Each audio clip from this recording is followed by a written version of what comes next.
दोस्तों आप सब कैसे हैं? आशा करता हूं कि आप लोग जहां भी होंगे अच्छे होंगे।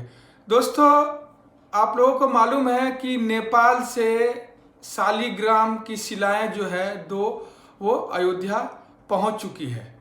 तो दोस्तों आज हम आपको बताएंगे कि शालिग्राम की जो शिलाएं हैं उनकी खासियत क्या है, शालिग्राम की पूजा क्यों होती है, उसके पीछे का पौराणिक महत्व और क्यों पूजे जाते हैं शालिग्राम। तो दोस्तों हम विस्तार में आपको ये इन्फॉर्मेशन देंगे। दोस्तों नेपाल के पोखरा से 2 पवित्र शिला शालिग्राम अयोध्या पहुंच गई है। शिलाओं को देखकर राम भक्तों के चेहरे भी खिल गए हैं और जगह जगह शिलाओं पर फूलों की बारिश की जा रही है। अयोध्या पहुंचते ही पहले ये शिलाएं गोरखनाथ मंदिर पहुंची थी गोरखपुर, और जहां भारी संख्या में मौजूद श्रद्धालुओं ने फूलों की बारिश कर पटाखे भी फोड़े थे और जय श्री राम के नारे लगाकर उनका स्वागत किया था। पूजा अर्चने के बाद 1 फरवरी सुबह करीब 2:45 बजे करीब में अयोध्या के लिए शिलाओं को फिर रवाना कर दिया गया। तो चलिए दोस्तों अब हम आपको बताएंगे इनकी खासियत शिलाओं की और इनकी पौराणिक कथा, साइंटिफिकली भी हम बात बताएंगे आपको कि साइंस क्या बोलता है इस पत्थरों को। तो उसके पहले दोस्तों यदि आपने हमारे चैनल को सब्सक्राइब नहीं किया है तो प्लीज़ सब्सक्राइब कर ले और साथ में बेल आइकन का घंटी दबाना ना भूले दोस्तों, ताकि जो भी हमारा इस तरह का वीडियो है वो नोटिफिकेशन के थ्रू रेगुलर आपको मिलता रहे। तो चलिए दोस्तों हम आपको बताते हैं क्या है इन शिलाओं का खासियत। दोस्तों ये जो शिलाएं हैं वो 6 करोड़ साल पुरानी है, जो नेपाल के मुस्तांग जिले में शालिग्राम या मुक्तिनाथ, जिसे शाब्दिक रूप में मोक्ष का स्थान भी कहा जाता है, के करीब एक स्थान पर गंडकी नदी में पाई गई। 6 करोड़ साल पुरानी विशेष चट्टानों से पत्थर के 2 बड़े टुकड़े 31 जनवरी को नेपाल से रवाना किए गए थे और यही अयोध्या पहुंचे हैं। दोस्तों इस एक शिला का वजन 26 टन है और दूसरी एक जो शिला है उसका वजन 14 टन है।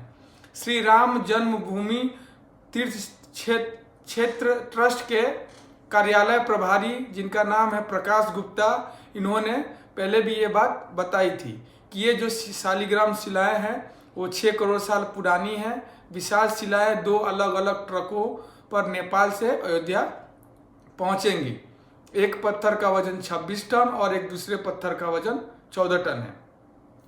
इस पत्थर पर उकेरी जाएगी भगवान राम की बाल रूप की मूर्ति और उसको राम मंदिर के जो गर्भगृह है उसमें रखा जाएगा, जो अगले साल जनवरी में मकर संक्रांति तक बनकर तैयार हो जाएगी।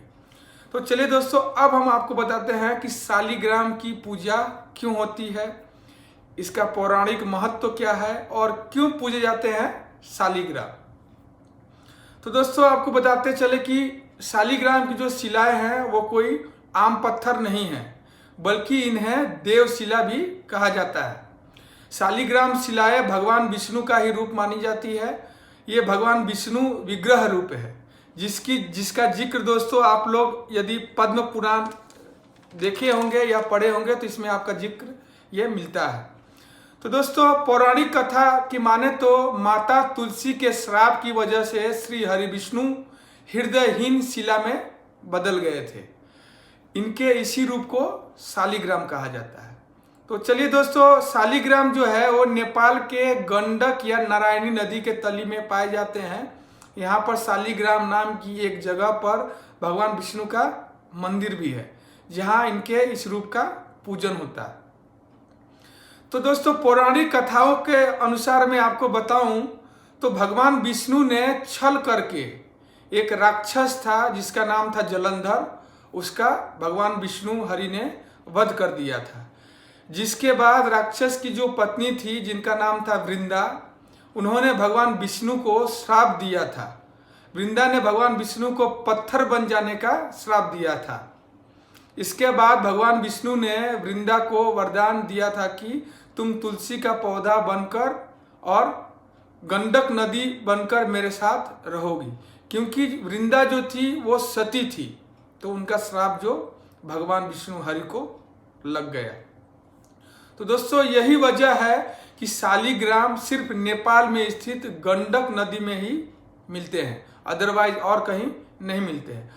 दोस्तों साइंटिफिकली बात करें तो वैज्ञानिक आधार पर शालिग्राम की बात करें तो यह एक तरह का जीवाश्म पत्थर होता है। इसे जीव वैज्ञानिक एमोनोइट जीवाश्म भी कहते हैं।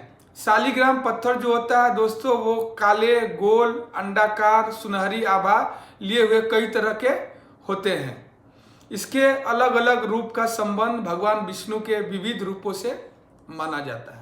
तो चलिए दोस्तों, ये हमारा इन्फॉर्मेशन आपको कैसा लगा हमें कमेंट में जरूर बताइएगा। इसी के साथ मैं अपना वीडियो यहीं समाप्त करता हूँ। ध्यान देने के लिए धन्यवाद। नमस्कार।